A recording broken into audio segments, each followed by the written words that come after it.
देखिए, बाला भैया ने जो कुछ भी किया ये उनका फैसला है, उनकी जिम्मेदारी है। उन सभी चीजों का उत्तरदायित्व उनका है। तो आप उनसे बात कीजिए, सवाल भी उनसे पूछिए। अरे तो पूछे तो रहे हैं, क्या नहीं पूछे रहे? लेकिन तय रोक लिए हैं? जब उन्हें तो बाला सबके सामने जवाब दे देता कि उह तुम बाप और भाई के प्रवचन से परेशान है।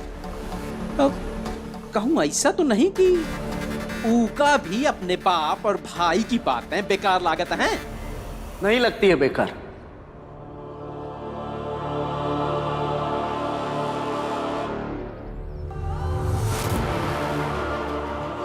बिल्कुल बेकार नहीं लगती है। ना कभी बाबा गलत लगे और ना कभी भीम गलत लगा। बस मैंने अपना रास्ता अपने हिसाब से चुना। मुझे अफसोस है कि मुझे अपनी जात को छुपाना पड़ता है, लेकिन फिर भी मैं ऐसा करता हूं। और इसका चुनाव मैंने खुद किया है, ना बाबा ने किया है और ना ही भीम ने किया। तो आप सब लोग इन दोनों से कुछ मत कहिए। अपने बच्चे जब गलत हो जाते हैं तो बाप पर उंगलियां उठती है। खैर, मुझे ये बताओ, यहां किस लिए आए हो? बाबा, मैं अपने सबसे बड़े बेटे से बात कर रहा हूं। बीच में तुम कुछ नहीं बोलोगे। बता बाला, तुम यहां किस लिए आए हो? यहाँ रहने नहीं आया हूं मैं। तो फिर अगर तुम ये सोचकर आए हो कि तुम यहां आकर अपनी गलती मान लोगे, अपने किए पर शर्मिंदगी जता दोगे, कि हम सब मान जाएंगे कि तुम कम गुनहगार हो, कि तुम गलत सोचकर आए हो।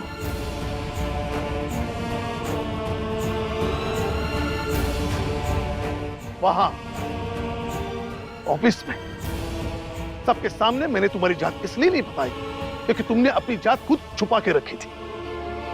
लेकिन यहां मैं तुम्हारी एक बात नहीं सुनूंगा। जहां से आए वहां लौट जाओ और कोशिश करना आइंदा से हम लोग बाहर गलती से मिले या आमने सामने टकराए तो ठीक, नहीं तो इस चाल में और मेरे घर में दोबारा कभी मत आना।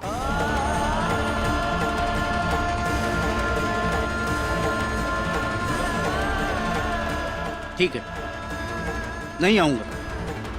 रुको बाला,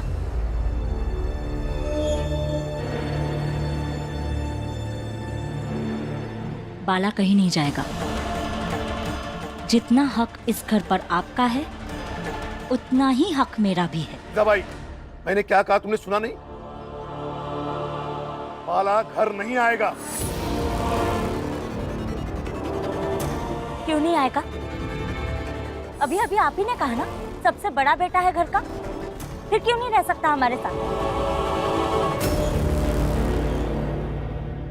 और ठीक है, रह नहीं सकता, लेकिन कभी चाय पराकर अपने दुख दर्द तो बांट सकता है। जीजाबाई, अगर तुम चाहते हो कि तुम सुहागन रहो, तुम्हारा पति जिंदा रहे, तो छोड़ दो बाला का हाथ।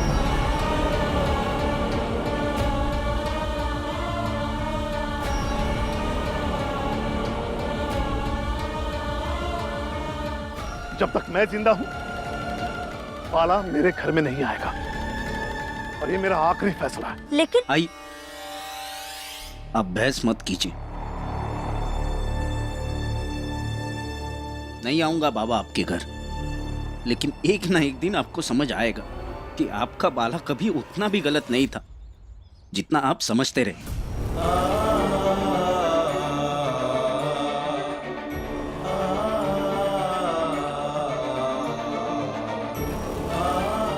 बाला,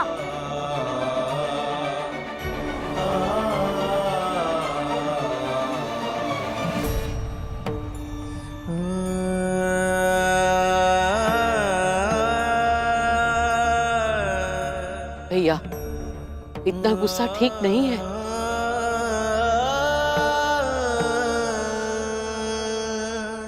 भीम, अभी अधिकारी आने वाले हैं, उनके साथ क्या क्या बात करनी है जरा नोट कर लेना।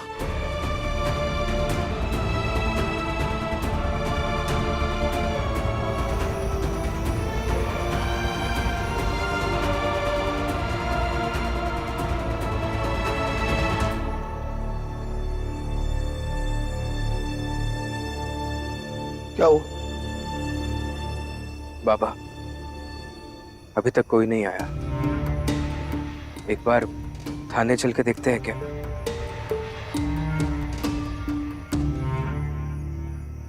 देखकर क्या कर लोगे? अरे मैं तो कहता हूँ कि अभी भी साहब के घर ही चलते हैं और पता करते हैं कि साहब कब तक आएंगे। और मैं तो ये कहता हूँ कि उन्हीं से मिन्नत विन्नत करते हैं तो उससे कुछ हो जाएगा, क्योंकि भीम तुम्हारे इन चोचलों से कुछ नहीं होगा। हितेश काका, आप किस मिट्टी के बने हैं? या हम सब लोग इस बात की कोशिश में लगे हैं कि कैसे हम अपने स्वाभिमान के साथ ये लड़ाई लड़े और जीते, और आप घुटने टेक कर भीख मांगने का सुझाव दे रहे हैं। अरे तो सुबह से तो लड़ाई ही लड़ रहे हैं। हाँ, कुछ हुआ? और अब कुछ होने वाला भी नहीं है। मालिक आ गए, मालिक आ गए। मालिक प्रणाम मालिक। प्रणाम मालिक। भीमराव, और अब कोई आएगा भी नहीं।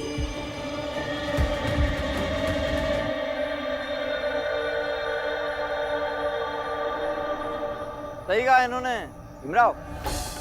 क्या है, बंबई के इस इलाके के जो अधिकारी हैं, घर परिवार वाले व्यक्ति हैं, तो क्या छुट्टियां मनाने चले गए अपने परिवार वालों के साथ। अच्छा, मतलब बंबई नगर पालिका के इस पूरे इलाके में एक ही अधिकारी है क्या? प्रचंडदेव जी, ये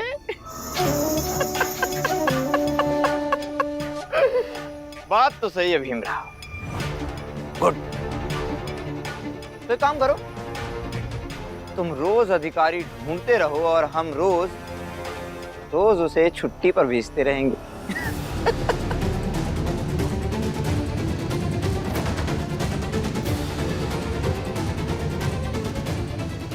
भेजते रहेंगे मतलब?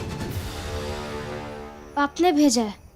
बिल्कुल सही समझा तूने, बिल्कुल सही। हमने ही भेजा है। भीमराव, दरअसल वो तो यहाँ आ रहा था, लेकिन रास्ते में उसे हम मिल गए।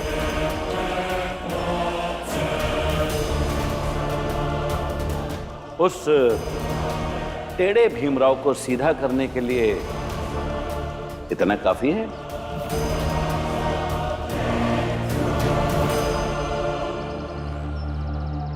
अब तो हो ही जाएगा।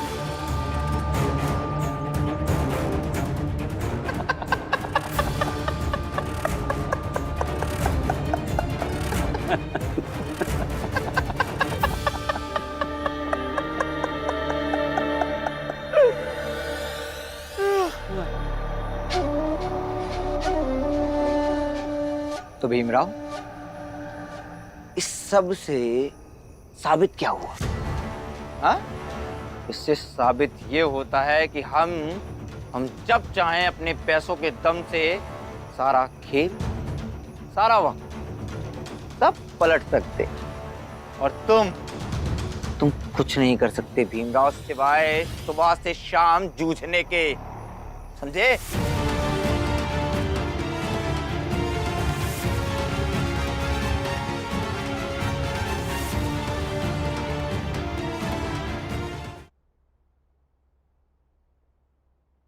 क्या रे? हाँ? क्या क्या घूर रहा है? चुपचाप जाकर सो जा, और जो कुछ भी करना है ना, अब कल सुबह, कल शाम एक बार फिर हम तेरे सारे सपनों पर पानी फेर देंगे भीमराव, निश्चिंत रहे, क्योंकि यही है तेरी औकात। समझा?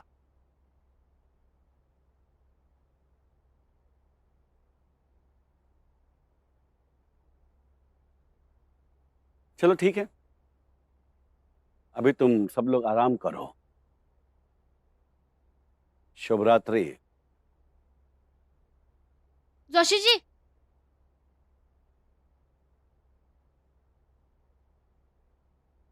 यहाँ से ऐसे गलत फहमी लेके मत जाइए आप लोग।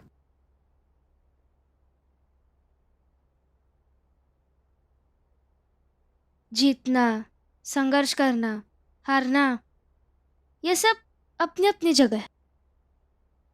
लेकिन आपने ये गलत कहा कि मेरे पति भीमराव की कोई औकात नहीं है।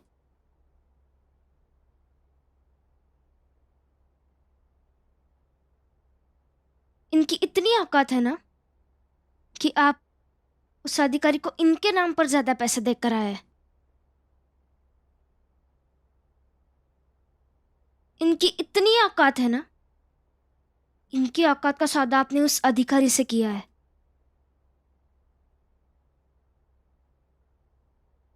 इसलिए औकात की तो बात ही मत कीजिए आप।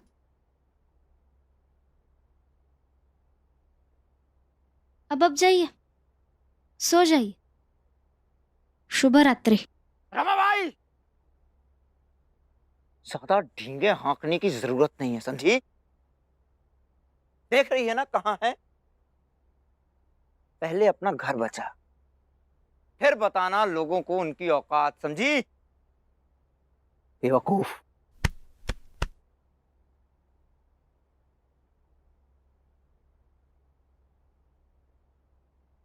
भीमराव,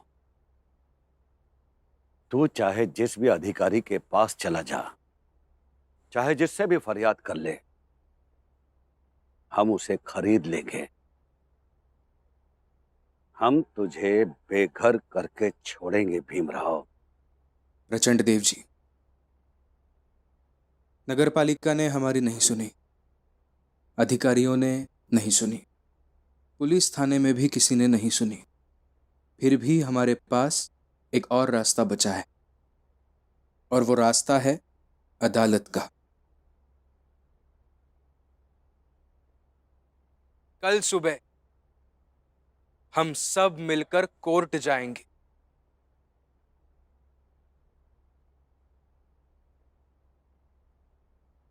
यही तो हम सब चाहते हैं कि तुम लोग कोर्ट जाओ। साहब,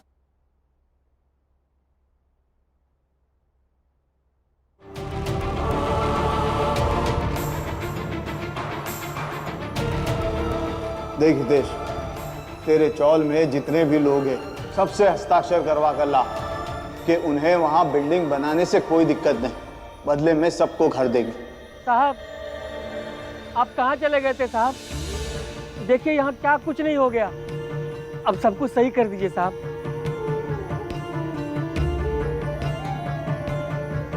यहाँ हम सब घर से बेघर हो गए साहब। हम सब के सर से छत छिन गई। रहम करो साहब हम लोगन पर। तुम सब लोग कम सुनते हो क्या? जब हम यहाँ आए तो क्या कहा हमने कि हम चाहते हैं कि तुम सब कोर्ट जाओ। अब कोर्ट में ही फैसला होगा, जो भी होना होगा। देखते हैं कोर्ट भी तुम लोगों पर रहम करता है या नहीं। ऐसा मत कहिए साहब, आप ही के भरोसे मैं बैठा था, और आप ऐसा कहिएगा तो कैसे होगा? ऐसा मत कहिए, कुछ कीजिए साहब। हितेश, हमने क्या कहा? अब जो भी होगा वो कोर्ट में ही होगा।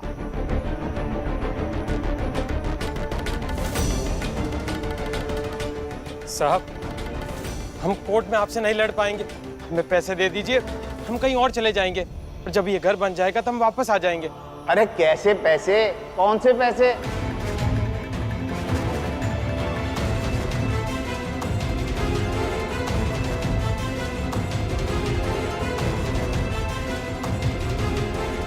करारनामा मेरे नाम पर बनेगा तो तुम्हें इनसे क्या लेना देना? सेठ जी, आप अपनी बात से ऐसे मत मुकरिए। चुप! हमारे यहाँ चौकीदारी की नौकरी करने वाला हमसे जुबान लड़ाएगा? एक तो 2 दिन से तुम काम पर नहीं आ रहे हो। एक काम करो, इसी चाल में खड़े होकर इस जमीन की सुरक्षा करो आज से।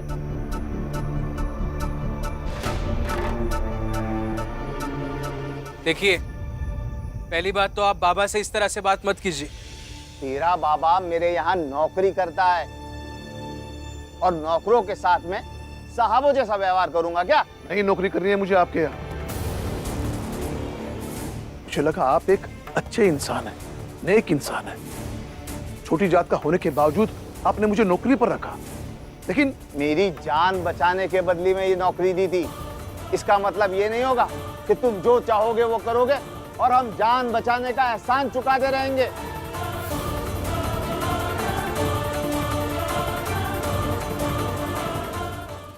देखिए, आप यहाँ नए घर बनाएंगे। हम सब जानते हैं कि आप बहुत सारा पैसा कमाने वाले हैं। फिर अभी हमारा हक मार के क्या मिल रहा है आपको? जी, जितने की बात हितेश भाऊ से हुई थी, बस उतने पैसे दे दीजिए। कौन सी बात हुई थी?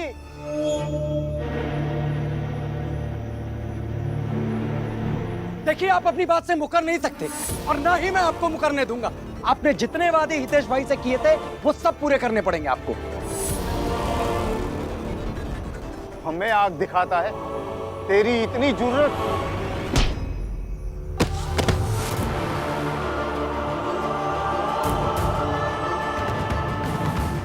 आप ऐसे मार कैसे सकते हैं इनको? कमाल करता है भीमराव। अब तो मार दिया और फिर पूछ रहा है कि मार कैसे सकते हैं। ठीक, अशुद्ध कर दिया, अब शुद्धिकरण करना पड़ेगा।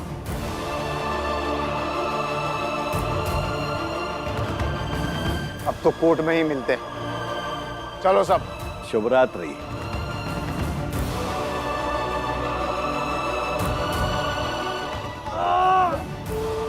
जा बेटी, जल्दी से गर्म पानी लेकर आ। काका आप ठीक है ना?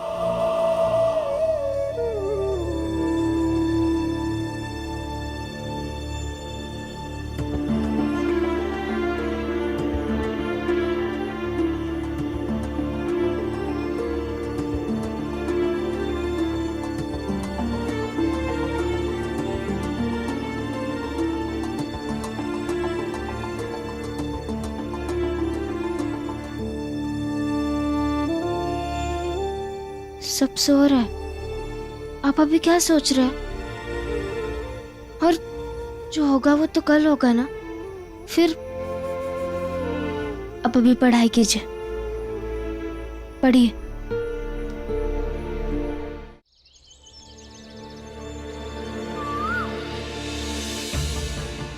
ठीक है ना, फिर जब अदालत में ही जाना है तो चलते हैं।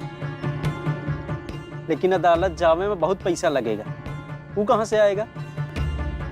हाँ, तो ऐसे ही घर के बाहर बैठे नहीं रह सकते, कुछ ना कुछ तो करना ही होगा। अरे भीमराव भी तो किसी वकील के यहाँ ही काम करता है ना।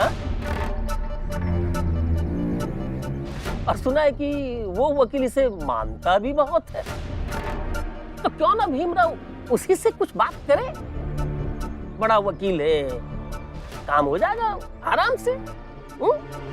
सही कहे हितेश भाऊ। ए भीम, ते बात करना वो वकील से। नहीं, मैं उनसे बात नहीं कर सकता। क्यों नहीं कर सकते? ऐसे तो बड़े बोलते फिरते हो, सबकी मदद करनी चाहिए, मैं सबकी मदद करना चाहता हूँ, और अब जब मौका मिला है तो नहीं करनी है, क्यों? आई तो कुछ सोच कर मना कर रहे, और आप हर बात के लिए उन्हें ताना मत दीजिए। तो फिर भीमराव, हम लोग क्या करें? कुछ तो रास्ता निकालना होगा ना भीम। हाँ भीम, वहीं की कुछ करेगे पड़ी, नहीं तो अदालत में हम लोग का लड़ाई कौन लड़ी? सरकारी वकील के पास चलते हैं, पैसे भी नहीं लेंगे, फिर देखते हैं आगे क्या होता है।